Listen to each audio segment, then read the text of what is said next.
everyone, this is Ellie Mae with Silhouette Secrets Plus, and I wanted to share a quick glimpse into the Curio 2 with the new Power Engraver.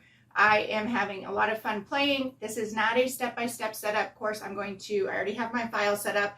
I'm just going to share the Curio 2 in action, and I have my phone, no microphone, it's just the camera phone's microphone. It's still not going to be accurate. I don't think there's really any way to get an accurate sound on this because microphones amplify the sound. It has a noise to it. It is a drill, basically. It's going to sound like a drill. So I wanted to share this video of it in action. I'm going to send this to go cut. The first thing I need to do is I'm going to do the auto detection for the height. So since it's a clear object, it's acrylic, it needs to have something that it can see. If it's clear or opaque or transparent in any way, it may not auto detect properly, or it may not detect the height properly if there's not something that it can see. So I'm going to do that myself. I'm going to come into the software. Again, I already have this set up, ready to go. And I am just telling it that I'm going to set the height. And it walks you through all the instructions. I will have further information and videos as well as step-by-step classes on this. So I'm just moving tool 1 over top of the location I want it to detect the thickness at. It's detecting the thickness and it's going to tell me what the thickness is. Now, settings and your thickness for your acrylic, all are going to vary. My settings may not work for you. I'm going to do this one more time, just to make sure, because it gave me a little bit different height than I had yesterday. So I just want to make sure.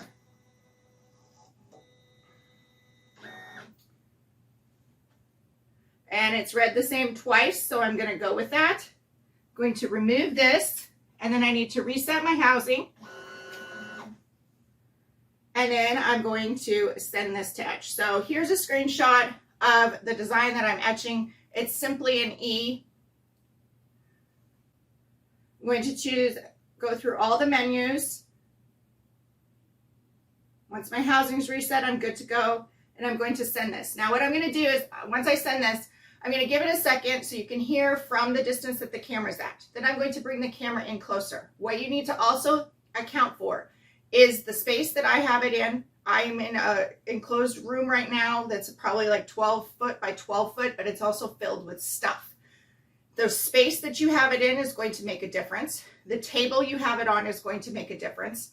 And in general, I do not feel that a microphone on a camera is going to give you an accurate reading of the actual sound of it. It sounds like a dentist drill.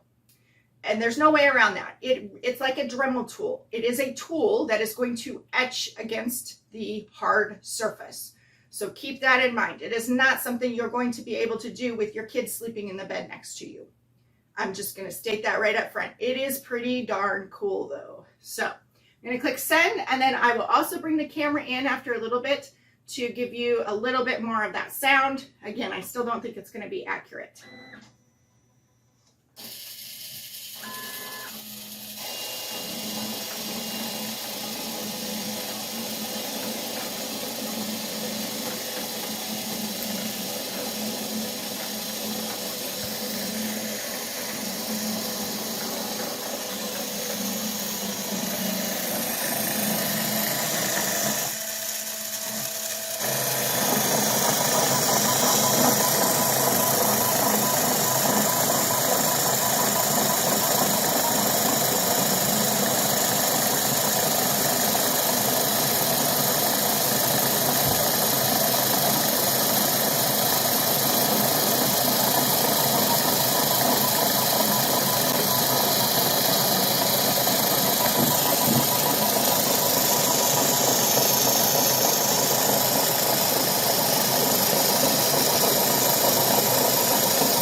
Now this is unedited. I'll throw the screenshot in there, but that's as much editing on the video as I'm going to do.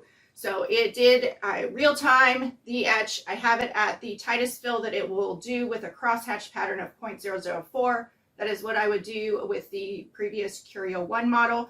The one thing I will say is the power engraving tool is not a fine detailed tool. So it's also going to depend on your settings and your acrylics or whatever blank you're using on how detailed it can be. The fastest way that I found to clean this up, you want to keep it clean. You do not want to breathe in this acrylic dust. You do not want to get it in your eyes. So you do want to be very safe. So I just grab my dust buster. It's the fastest.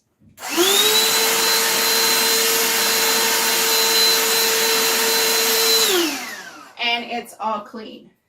So there you have, maybe you'll be able to test and hear that noise on the video, but it is like a Dremel tool. The Silhouette description calls it a router type style because it does turn. It is not a router that's going to dig deep into things like you would in a wood shop. So keep that in mind. I'm going to throw in a finished photo of this project that I just did. Here's that look. Make sure you check the description below for more information on the Curio 2. Have fun, test it, and again, you're going to need to test your settings with your particular acrylic blanks or any blanks that you're using.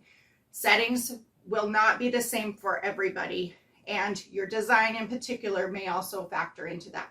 Hope you've enjoyed this quick look into the Curio 2 and the Power Engraver. Have a great day, and thank you for joining me.